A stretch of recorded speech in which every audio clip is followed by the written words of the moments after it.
ನಮಸ್ಕಾರ ಸ್ನೇಹಿತರೆ, ಇದೀಗ ತಾನೇ ಬಂದಿರುವಂತಹ ಮುಖ್ಯವಾದ ಮಾಹಿತಿ. ರಾಜ್ಯದಲ್ಲಿ ಮುಖ್ಯಮಂತ್ರಿ ಕುರ್ಚಿ ಕಿತ್ತಾಟ ಜೋರಾಗುತ್ತಿದ್ದಂತೆ ಸಿದ್ದರಾಮಯ್ಯ ಇಲ್ಲವೆಂದರೆ ಕಾಂಗ್ರೆಸ್ ಇರೋದಿಲ್ಲ ಎಂದು ರಾಜನ್ ಅವರ ಸ್ಫೋಟಕ ಹೇಳಿಕೆ. ಇದೇ ಮಧ್ಯೆ ಪಂಚ ಗ್ಯಾರಂಟಿ ಯೋಜನೆ ಜೊತೆಗೇನೆ 6ನೇ ಗ್ಯಾರಂಟಿಯೂ ಕೂಡ ಘೋಷಣೆ ಮಾಡಿದ ಡಿ.ಕೆ. ಶಿವಕುಮಾರ್ ಅವರು, ಏನಿದು ಗ್ಯಾರಂಟಿ, ಯಾರಿಗೆಲ್ಲ ಲಾಭ ಸಿಗುತ್ತೆ, ಎಲ್ಲ ಮಾಹಿತಿ ನೋಡೋಣ. ಇನ್ನು ಅನ್ನಭಾಗ್ಯ ಯೋಜನೆ ಫಲಾನುಭವಿಗಳಿಗೆ ಮತ್ತೊಂದು ಮುಖ್ಯವಾದ ಮಾಹಿತಿ. ಇನ್ನು ಮುಂದೆ ರೇಷನ್ ಪಡೆಯಲು QR ಕೋಡ್ ಕಡ್ಡಾಯ ಮಾಡಿದ ಸರ್ಕಾರ. ಏನಿದು ಹೊಸ ನಿಯಮ, ಹೇಗೆ ಪಡೆದುಕೊಳ್ಳಬೇಕು, ಎಲ್ಲ ಮಾಹಿತಿ ಬಂದಿವೆ ಸ್ನೇಹಿತರೆ. ಇದೇ ಮಧ್ಯೆ ವೇತನವನ್ನು ಹೆಚ್ಚಳ ಮಾಡುವಂತೆ ಅಂಗನವಾಡಿ ಆಶಾ ಕಾರ್ಯಕರ್ತೆಯರು, ಬಿಸಿ ಊಟ ನೌಕರರು ಸೇರಿದಂತೆ ಹಲವರ ಹೋರಾಟ ಪ್ರತಿಭಟನೆ ಬಿಟ್ಟು ದೆಹಲಿಗೆ ಬನ್ನಿ ಎಂದೇ ಎಚ್.ಡಿ. ಕುಮಾರಸ್ವಾಮಿ ಅವರು ವಿಮಾನ ಮತ್ತು ವಸತಿ ವೆಚ್ಚವೂ ಕೂಡ ನಾನೇ ಭರಿಸುವೆ ಎಂದಿದ್ದಾರೆ. ಎಲ್ಲ ಸುದ್ದಿಗಳನ್ನು ನೋಡೋಣ ಸ್ನೇಹಿತರೆ. ಇನ್ನು ಗೃಹಲಕ್ಷ್ಮಿಯರಿಗೂ ಕೂಡ ಗುಡ್ ನ್ಯೂಸ್, ದಿನಾಂಕವೂ ಕೂಡ ಘೋಷಣೆ. ಒಟ್ಟು 6,000 ರೂಪಾಯಿ ಜಮವಾಗುತ್ತಂತೆ. ಯಾವೆಲ್ಲ ಕಂತು ಬಾಕಿ ಉಳಿದುಕೊಂಡಿವೆ, ಯಾವಾಗ ಜಮಾ ಆಗುತ್ತೆ, ಎಷ್ಟು ಜಮವಾಗುತ್ತೆ, ಎಲ್ಲ ಮಾಹಿತಿ ಡೀಟೇಲ್ ಆಗಿ ನೋಡೋಣ. ಅದಕ್ಕಿಂತ ಮೊದಲು ನೀವು ನಮ್ಮ ಚಾನಲ್ಗೆ ಮೊದಲು ಬಾರಿ ಭೇಟಿ ಕೊಡುತ್ತಿದ್ರೆ ದಯವಿಟ್ಟು ಸಬ್ಸ್ಕ್ರೈಬ್ ಆಗಿ, ಪಕ್ಕದಲ್ಲಿ ಕಾಣಿಸೋ ಗಂಟೆ ಒತ್ತಿ. ಇದರಿಂದ ರಾಜ್ಯದ ಮಾಹಿತಿಗಳು ನಿಮಗೆ ಮೊದಲು ಸಿಗುತ್ತವೆ. ದಯವಿಟ್ಟು ಸ್ನೇಹಿತರೆ ವಿಡಿಯೋಗೆ ಲೈಕ್ ಮಾಡಿ, ವಿಡಿಯೋನ ಸ್ವಲ್ಪನೂ ಸ್ಕಿಪ್ ಮಾಡಬೇಡಿ, ಪೂರ್ತಿಯಾಗಿ ವಿಡಿಯೋ ನೋಡಿ. ಬನ್ನಿ ಸ್ನೇಹಿತರೆ, ಎಲ್ಲ ಸುದ್ದಿಗಳನ್ನು ಡೀಟೇಲ್ ಆಗಿ ನೋಡೋಣ. ಇಂದು ರಾಜ್ಯ ರಾಜಕೀಯದಲ್ಲಿ ಮುಖ್ಯಮಂತ್ರಿಯ ಕುರ್ಚಿ ಸದ್ದು ಭಾರಿ ಜೋರಾಗಿದೆ. ಒಂದು ಕಡೆಯಲ್ಲಿ ಸಿದ್ದರಾಮಯ್ಯನವರು 5 ವರ್ಷ ನಾನೇ ಪೂರ್ಣಾವಧಿ ಮುಖ್ಯಮಂತ್ರಿ ಎಂದು ಹೇಳಿಕೆ ಕೊಟ್ಟಿದ್ದು, ಮತ್ತೊಂದೆಡೆಯಲ್ಲಿ ಡಿ.ಕೆ. ಶಿವಕುಮಾರ್ ಅವರು ಮುಖ್ಯಮಂತ್ರಿ ಕುರ್ಚಿಗಾಗಿ ಕಾದು ಕುಳಿತಿದ್ದಾರೆ. ಇಂತಹ ಸಮಯದಲ್ಲಿ ಮುಖ್ಯಮಂತ್ರಿ ಸಿದ್ದರಾಮಯ್ಯ ಇಲ್ಲದಿದ್ದರೆ ರಾಜ್ಯದಲ್ಲಿ ಕಾಂಗ್ರೆಸ್ ಇಲ್ಲ ಎಂದು ರಾಜನ್ ಅವರು ಚಾಮರಾಜನಗರ ಜಿಲ್ಲೆಯಲ್ಲಿ ಸ್ಫೋಟಕ ಹೇಳಿಕೆ ಕೊಟ್ಟಿದ್ದಾರೆ. ಹೌದು, ಮುಖ್ಯಮಂತ್ರಿ ಸಿದ್ದರಾಮಯ್ಯ ಇಲ್ಲವೆಂದರೆ ಕರ್ನಾಟಕದಲ್ಲಿ ಕಾಂಗ್ರೆಸ್ ಇರೋಲ್ಲ ಎಂದು ಮಾಜಿ ಸಚಿವ ರಾಜನ್ ಅವರು ಸುದ್ದಿಗಾರರ ಮುಂದೆ ಮಾತನಾಡಿದ್ದಾರೆ. No Deve Gowda, no JDS, no Yeddyurappa, no BJP, ಅದೇ ರೀತಿ ನೋ ಸಿದ್ದರಾಮಯ್ಯವೆಂದರೆ ನೋ ಕಾಂಗ್ರೆಸ್ ಎಂದು ಮಾಧ್ಯಮಗಳ ಮುಂದೆ ತಿಳಿಸಿದ್ದಾರೆ. ಕರ್ನಾಟಕದಲ್ಲಿ 5 ವರ್ಷ ಸಿದ್ದರಾಮಯ್ಯನವರೇ ಮುಖ್ಯಮಂತ್ರಿಯಾಗಿ ಅಧಿಕಾರ ಪೂರೈಸುತ್ತಾರೆ. ಈ ಬಗ್ಗೆ ನನಗೆ ನಂಬಿಕೆ ಇದೆ, ಇದರಲ್ಲಿ ಯಾವುದೇ ಅನುಮಾನ ಇಲ್ಲ. ಇನ್ನು ಇಲ್ಲಿಯವರೆಗೆ ಹೈಕಮಾಂಡ್ ಮತ್ತು ಸಿದ್ದರಾಮಯ್ಯನವರ ನಡುವೆ ಏನೆಲ್ಲ ಮಾತುಕತೆ ನಡೆದಿದೆಯೋ ಅದು ನಮಗೆ ಗೊತ್ತಿಲ್ಲ. ಇನ್ನು ಡಿ.ಕೆ. ಶಿವಕುಮಾರ್ ಅವರು CM ಆಗುವ ವಿಚಾರವೂ ಕೂಡ ನನಗೆ ಗೊತ್ತಿಲ್ಲ. ಆಸೆ ಎನ್ನುವುದು ಎಲ್ಲರಿಗೂ ಇದ್ದೇ ಇರುತ್ತೆ. ಈಗ ಇಲ್ಲಿ ನಾನು ಮಂತ್ರಿ ಆಗುವುದು ಮುಖ್ಯವಲ್ಲ, ಸರ್ಕಾರ ಸುಭದ್ರವಾಗಿರಬೇಕು, ಅದು ಮುಖ್ಯ. ಇಂದು ರಾಜ್ಯದ ಕಾಂಗ್ರೆಸ್ ಸರ್ಕಾರ ಅನ್ನಭಾಗ್ಯ ಎನ್ನುವ ಪುಣ್ಯದ ಕಾರ್ಯಕ್ರಮ ಜಾರಿಗೆ ಮಾಡಿದೆ.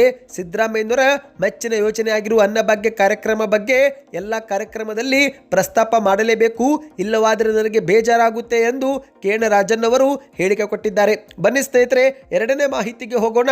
ಈಗಾಗಲೇ ಪಂಚ ಗ್ಯಾರಂಟಿ ಯೋಜನೆಗಳನ್ನು ಜಾರಿಗೆ ಮಾಡಿ ಜನರ ಮನಸ್ಸನ್ನ ಗೆದ್ದಿರುವ ಕಾಂಗ್ರೆಸ್ ಸರ್ಕಾರ ಈಗ 6ನೇ ಗ್ಯಾರಂಟಿಯೂ ಕೂಡ ಘೋಷಣೆ ಮಾಡಿದೆ. ಹೌದು, ಸ್ವತಃ ಉಪಮುಖ್ಯಮಂತ್ರಿ ಡಿ.ಕೆ. ಶಿವಕುಮಾರ್ ಅವರು ಬೆಂಗಳೂರಲ್ಲಿ ಮಾಹಿತಿ ಕೊಟ್ಟಿದ್ದಾರೆ. ಕಾಂಗ್ರೆಸ್ ಸರ್ಕಾರ ಅಧಿಕಾರದಲ್ಲಿದ್ದಾಗ ಉಳುವವನಿಗೆ ಭೂಮಿ ಘೋಷಣೆ ಮಾಡಿದೆ. ಈಗ ನಾವು ಬಗರ್ ಹುಕುಂ ಸಾಗುವಳಿ ಜಮೀನು ಕೂಡ ಸಕ್ರಮ ಮಾಡಿದ್ದೇವೆ. ಇತ್ತೀಚೆಗೆ ಅರಣ್ಯ ಪ್ರದೇಶ ವಾಸ ಮಾಡುತ್ತಿರುವವರಿಗೂ ಕೂಡ ಕಾನೂನಿನ ಅಡಿಯಲ್ಲಿ ಸಹಾಯ ಕೂಡ ಮಾಡಿದ್ದು, ಈಗ ಮತ್ತೊಂದು ಹೆಜ್ಜೆ ಮುಂದೆ ಹೋಗಿ ನಿಮ್ಮ ಭೂಮಿ ಹಾಗೂ ಆಸ್ತಿ ದಾಖಲೆ ಸರಿಪಡಿಸುವುದೇ ನಮ್ಮ ಕಾಂಗ್ರೆಸ್ ಸರ್ಕಾರದ 6ನೇ ಗ್ಯಾರಂಟಿ ಯೋಜನೆ ಆಗಿದೆ ಎಂದು ಡಿ.ಕೆ. ಶಿವಕುಮಾರ್ ಅವರು ಹೇಳಿಕೆ ಕೊಟ್ಟಿದ್ದಾರೆ. ಹೌದು, ವಿಧಾನಸೌಧದ ಬ್ಯಾಂಕ್ವೆಟ್ ಹಾಲ್ನಲ್ಲಿ ನಡೆದಂತ ಈ ಸ್ವತ್ತು 2.0 ತಂತ್ರಾಂಶಕ್ಕೆ ಚಾಲನೆ ಕೊಟ್ಟು ಡಿ.ಕೆ. ಶಿವಕುಮಾರ್ ಅವರು ಮಾತನಾಡಿದ್ದಾರೆ. ಇಂದು ಬೆಂಗಳೂರು ಒಂದರಲ್ಲೇ 25 ಲಕ್ಷ ಆಸ್ತಿಗಳನ್ನು ಈ ಖಾತಾ ಅಭಿಯಾನ ನಾವು ಮಾಡಿದ್ದು 6 ಲಕ್ಷ ಜನರಿಗೆ ಈ ಖಾತಾವು ಕೂಡ ವಿತರಿಸಿದ್ದೇವೆ. ಇನ್ನು ವಿಜಯನಗರ ಜಿಲ್ಲೆಯಲ್ಲಿ ಕೃಷ್ಣ ಬೈರೇಗೌಡವರು ಹಾಗೂ ಪ್ರಿಯಾಂಕ್ ಖರ್ಗೆ ಅವರು ಸೇರಿ 1,11,111 ಜನರಿಗೆ ಗ್ರಾಮ ಪಂಚಾಯತ್ ವ್ಯಾಪ್ತಿಯಿಂದ ತಾಂಡಾಗಳನ್ನು ಸಕ್ರಮ ಮಾಡಿ ಹಕ್ಕು ಪತ್ರ ಮತ್ತು ಭೂ ದಾಖಲೆ ಕೂಡ ವಿತರಿಸಿದ್ದಾರೆ ಎಂದು ಡಿ.ಕೆ. ಶಿವಕುಮಾರ್ ಅವರು ಹೇಳಿದ್ದಾರೆ. ರಾಜ್ಯದ ಕಾಂಗ್ರೆಸ್ ಸರ್ಕಾರವು ಹಸಿದವರಿಗೆ ಅನ್ನ ಮತ್ತು ಉದ್ಯೋಗ ನೀಡುವ ಕೆಲಸ ಮಾಡಿದ್ದು, ಜನರ ಶಕ್ತಿಯೇ ನಮ್ಮ ಶಕ್ತಿ, ಜನರೇ ನಮ್ಮ ಆಸ್ತಿ ಎಂದು ಡಿ.ಕೆ. ಶಿವಕುಮಾರ್ ಅವರು ಹೇಳಿಕೆ ಕೊಟ್ಟಿದ್ದಾರೆ. ಈ ಒಂದು ಹಿಂದೆ ನರೇಗಾ ಯೋಜನೆಯಲ್ಲಿ ನನ್ನದೇ ಕ್ಷೇತ್ರದಲ್ಲಿ 250 ಕೋಟಿ ರೂಪಾಯಿಯಷ್ಟು ನಾನು ಕೆಲಸ ಮಾಡಿದ್ದೆ. ಇದನ್ನು ನೋಡಿ ಎಲ್ಲರೂ ಕೂಡ ಗಾಬರಿಯಾಗಿದ್ರು. ಆದರೆ ಬಿಜೆಪಿ ಮತ್ತು ಕೇಂದ್ರ ಸರ್ಕಾರದವರು ನಾನು ಲೂಟಿ ಮಾಡಿದ್ದೇನೆ, ಸುಳ್ಳು ಲೆಕ್ಕ ಕೊಟ್ಟಿದ್ದೇನೆಂದೆಲ್ಲ ತಂಡಗಳನ್ನು ಕಳುಹಿಸಿ ನನ್ನ ಮೇಲೆ ತನಿಖೆ ಮಾಡಿಸಿದ್ರು. ಆದರೆ ನಾನು 60ರಿಂದ 70 ಸಾವಿರ ಮನೆಗಳಿಗೆ ನರೇಗಾ ಯೋಜನೆ ಮೂಲಕ ಜಮೀನು ಕೊಟ್ಟು ದನದ ಕೊಟ್ಟಿಗೆ, ಕೋಳಿ ಸಾಕಾಣಿಕೆ, ಆಶ್ರಯ ಮನೆ, ಇಂಗುಗುಂಡಿ, ಪಂಚಾಯಿತಿ ಕಚೇರಿ, ಪಾರ್ಕ್ ನಿರ್ಮಾಣ ಸೇರಿ ಹಲವು ವ್ಯವಸ್ಥೆಗಳನ್ನು ಜಾರಿಗೆ ಮಾಡಿದ್ದೆ ಎಂದು ಡಿ.ಕೆ. ಶಿವಕುಮಾರ್ ಅವರು ಹೇಳಿಕೆಯನ್ನು ಕೊಟ್ಟಿದ್ದಾರೆ. ಬನ್ನಿ ಸ್ನೇಹಿತರೆ, ಮತ್ತೊಂದು ಮುಖ್ಯವಾದ ಮಾಹಿತಿಗೆ ಹೋಗೋಣ. ನಿಮ್ಮ ಹತ್ತಿರವೂ ಕೂಡ APL ಅಥವಾ BPL ಕಾರ್ಡ್ ಇದ್ರೆ ಯಾವ ಕಾರ್ಡು ಇದೆ, ಕಮೆಂಟ್ ಮಾಡಿ. ನಿಮಗೆಲ್ಲರಿಗೂ ಗೊತ್ತಿರುವಂತೆ ಸ್ನೇಹಿತರೆ, ಪಂಚ ಗ್ಯಾರಂಟಿ ಯೋಜನೆಗಳಲ್ಲಿ ಅನ್ನಭಾಗ್ಯ ಯೋಜನೆಯೂ ಕೂಡ ಒಂದಾಗಿದೆ. ಈ ಒಂದು ಯೋಜನೆಯಲ್ಲಿ ಈಗಾಗಲೇ ನಾವು ಹಲವಾರು ಬದಲಾವಣೆಗಳನ್ನು ನೋಡಿದ್ದೇವೆ. ಹೌದು, 5 ಕೆಜಿ ಅಕ್ಕಿ ಬದಲಿಗೆ ಹಲವು ತಿಂಗಳು ಕಾಂಗ್ರೆಸ್ ಸರ್ಕಾರ ಹಣವನ್ನು ಕೂಡ ಜಮಾ ಮಾಡಿದ್ದು, ನಂತರದ ದಿನಗಳಲ್ಲಿ 5 ಕೆಜಿ ಅಕ್ಕಿ ಬದಲಿಗೆ ಗೋಧಿ ಮತ್ತು ಜೋಳವನ್ನು ಕೂಡ ಕೊಟ್ಟಿದ್ದಾರೆ. ಇತ್ತೀಚೆಗೆ 10 ಕೆಜಿ ಅಕ್ಕಿಯೂ ಕೂಡ ಕೊಟ್ಟಿದ್ದಾರೆ. ಆದರೆ ಇದೀಗ ಆಹಾರ ಕಿಟ್ ಅನ್ನು ಕೂಡ ಸರ್ಕಾರ ನೀಡಲು ಮುಂದಾಗಿದೆ. ಆದರೆ ಸ್ನೇಹಿತರೆ, ಈ ಒಂದು ಕಿಟ್ ಅನ್ನು ಪಡೆದುಕೊಳ್ಳಲು QR ಕೋಡ್ ಕಡ್ಡಾಯ ಎಂದು ಹೇಳಲಾಗಿದೆ. ಹೌದು, ಸ್ಕ್ಯಾನ್ ಮಾಡಿದರೆ ಮಾತ್ರ ಇನ್ನು ಮುಂದೆ ನಿಮಗೆ ಪಡಿತರದ ಕಿಟ್ ಅನ್ನು ಕೊಡಲಾಗುತ್ತಂತೆ ಸ್ನೇಹಿತರೆ. ಅನ್ನಭಾಗ್ಯ ಯೋಜನೆಯಲ್ಲಿ ನೀಡಲಾಗುತ್ತಿದ್ದ ಹೆಚ್ಚುವರಿ 5 ಕೆಜಿ ಅಕ್ಕಿ ಬದಲಿಗೆ ಇನ್ನು ಮುಂದೆ ಪೌಷ್ಟಿಕಾಂಶಯುಕ್ತ ಇಂದಿರಾ ಆಹಾರ ಕಿಟ್ ವಿತರಿಸಲು ಸರ್ಕಾರ ಮುಂದಾಗಿದ್ದು, ಆದರೆ ಪಡಿತರ ಚೀಟಿದಾರರಿಗೆ ಈ ಒಂದು ಕಿಟ್ ಅನ್ನು ತಲುಪಿಸಲು ಎಲ್ಲ ನ್ಯಾಯಬೆಲೆ ಅಂಗಡಿಗಳಲ್ಲಿ QR ಕೋಡ್ ಸ್ಕ್ಯಾನಿಂಗ್ ವ್ಯವಸ್ಥೆಯು ಕೂಡ ಕಡ್ಡಾಯಗೊಳಿಸಲಾಗಿದೆ. ಹೌದು, ಇಂದು ಮುಖ್ಯಮಂತ್ರಿ ಸಿದ್ದರಾಮಯ್ಯನವರು ಕಾವೇರಿ ನಿವಾಸದಲ್ಲಿ ಆಹಾರ ಇಲಾಖೆ ಸಚಿವರಾಗಿರುವ KH ಮುನಿಯಪ್ಪನವರು ಮತ್ತು ಇತರೆ ಹಿರಿಯ ಅಧಿಕಾರಿಗಳೊಂದಿಗೆ ಸಭೆ ಮಾಡಿ ಮಹತ್ವದ ನಿರ್ಧಾರವನ್ನು ಪ್ರಕಟಿಸಿದ್ದಾರೆ. ಪಡಿತರ ವಿತರಣೆಯಲ್ಲಿ ಸೋರಿಕೆ ತಡೆಗಟ್ಟಲು ಮತ್ತು ಪಾರದರ್ಶಕತೆ ಕಾಯ್ದುಕೊಳ್ಳಲು ತಂತ್ರಜ್ಞಾನದ ಮೊರೆ ಹೋಗಿದ್ದಾರೆ ಸ್ನೇಹಿತರೆ. ಈ ಒಂದು ಯೋಜನೆಯು ಅತ್ಯಂತ ಪ್ರಮುಖ ಯೋಜನೆಯಾಗಿದ್ದು, ರಾಜ್ಯದ ಎಲ್ಲ ನ್ಯಾಯಬೆಲೆ ಅಂಗಡಿಗಳಲ್ಲಿ ಇಂದಿರಾ ಕಿಟ್ ವಿತರಣೆಗೆ QR ಕೋಡ್ ಸ್ಕ್ಯಾನ್ ಮಾಡುವ ತಂತ್ರಾಂಶವನ್ನು ಅಳವಡಿಸಬೇಕು ಎಂದು ಅಧಿಕಾರಿಗಳಿಗೆ CM ಅವರು ಖಡಕ್ ಸೂಚನೆ ಕೊಟ್ಟಿದ್ದಾರೆ. ಹೌದು, ಪಡಿತರ ಚೀಟಿದಾರರು ಕಾರ್ಡ್ ಸ್ಕ್ಯಾನ್ ಮಾಡಿದ ಬಳಿಕವಷ್ಟೇ ಅವರಿಗೆ ಆಹಾರ ಕಿಟ್ ಕೊಡಬೇಕು ಎಂದು ಮುಖ್ಯಮಂತ್ರಿಯವರು ಹೇಳಿದ್ದಾರೆ. ಇದರಿಂದ ನಕಲಿ ಫಲಾನುಭವಿಗಳಿಗೆ ಕಡಿವಾಣ ಬೀಳುತ್ತೆ ಎಂದು ಕೂಡ CM ಅವರು ಹೇಳಿದ್ದಾರೆ. ಅಂದಹಾಗೆ ಸ್ನೇಹಿತರೆ, ಪಡಿತರ ಕಿಟ್ನಲ್ಲಿ ಪೌಷ್ಟಿಕಾಂಶಯುಕ್ತ 1 ಕೆಜಿ ತೊಗರಿಬೇಳೆ, 1 ಲೀಟರ್ ಸೂರ್ಯಕಾಂತಿ ಎಣ್ಣೆ, 1 ಕೆಜಿ ಸಕ್ಕರೆ ಮತ್ತು 1 ಕೆಜಿ ಉಪ್ಪು ಇರಲಿದೆ ಎಂದು ಕೂಡ ಹೇಳಲಾಗಿದೆ. ನಿಮ್ಮ ಹತ್ತಿರ ಯಾವ ಕಾರ್ಡ್ ಇದೆ, APL BPL ಕಮೆಂಟ್ ಮಾಡಿ. ಬನ್ನಿದೀಗ ಮತ್ತೊಂದು ಮುಖ್ಯವಾದ ಮಾಹಿತಿಗೆ ಹೋಗೋಣ. ವೇತನವನ್ನು ಹೆಚ್ಚಳ ಮಾಡಿ ಎಂದು ಅಂಗನವಾಡಿಯ ಆಶಾ ಕಾರ್ಯಕರ್ತೆಯರು, ಬಿಸಿಯೂಟ ನೌಕರರು ಅನಿರ್ದಿಷ್ಟಾವಧಿ ಧರಣಿ ಕರೆದಿದ್ದಾರೆ. ಹೌದು ಸ್ನೇಹಿತರೆ, ಇದೀಗ ಮಾಧ್ಯಮಗಳ ಮುಂದೆ ಒಬ್ಬರು ತಮ್ಮ ನೋವನ್ನು ಕೂಡ ತೋಡಿಕೊಂಡಿದ್ದಾರೆ. ಕಳೆದ 34 ವರ್ಷದಿಂದ ಅಂಗನವಾಡಿಯ ಕಾರ್ಯಕರ್ತೆಯಾಗಿ ಕೆಲಸ ಮಾಡುತ್ತಿದ್ದೇನೆ. ನಮ್ಮ ಅಂಗನವಾಡಿಯಲ್ಲಿ ಕಲಿತಂತ ಎಷ್ಟೋ ಮಕ್ಕಳು ಈಗ ದೊಡ್ಡ ದೊಡ್ಡ ಶಿಕ್ಷಣ ಪಡೆದು ತಮ್ಮ ಬದುಕು ಕೂಡ ಕಟ್ಟಿಕೊಂಡಿದ್ದಾರೆ. ನಾವು ಮಾತ್ರ ತಿಂಗಳಿಗೆ 12,000 ರೂಪಾಯಿ ಪಡೆಯಲು ಕಷ್ಟಪಡುತ್ತಿದ್ದೇವೆ. ಖರ್ಚುಗಳು ಕೂಡ ಹೆಚ್ಚಾಗಿವೆ. ಕಡಿಮೆ ಸಂಬಳದಲ್ಲಿ ನಾವು ಬದುಕುವುದಾದರೂ ಹೇಗೆ ಹೇಳಿ ಎಂದು ಆಕ್ರೋಶ ವ್ಯಕ್ತಪಡಿಸಿದ್ದಾರೆ. ಮೋದಿಯವರು ನಮ್ಮ ಸಂಬಳವನ್ನು ಜಾಸ್ತಿ ಮಾಡಲೇಬೇಕು ಎಂದು ಮಾಧ್ಯಮಗಳ ಮುಂದೆ ಆಗ್ರಹ ಮಾಡಿದ್ದಾರೆ. ಹೌದು ಸ್ನೇಹಿತರೆ, ಸ್ವಾತಂತ್ರ್ಯ ಉದ್ಯಾನವನದಲ್ಲಿ ಅಂಗನವಾಡಿ ಆಶಾ ಕಾರ್ಯಕರ್ತೆಯರು, ಬಿಸಿಯೂಟ ನೌಕರರು ಅನಿರ್ದಿಷ್ಟಾವಧಿ ಹೋರಾಟ ಕರೆದಿದ್ದಾರೆ. ಸ್ನೇಹಿತರೆ, ನಮಗೆ ಒಂದು ಕನಿಷ್ಠ ವೇತನವನ್ನಾದರೂ ನೀಡಿ ಎಂದು ಆಕ್ರೋಶ ವ್ಯಕ್ತಪಡಿಸಿದ್ದಾರೆ. ಈಗಾಗಲೇ ರಾಜ್ಯ ಸರ್ಕಾರ 1,000 ರೂಪಾಯಿ ಏರಿಕೆ ಮಾಡಿದೆ.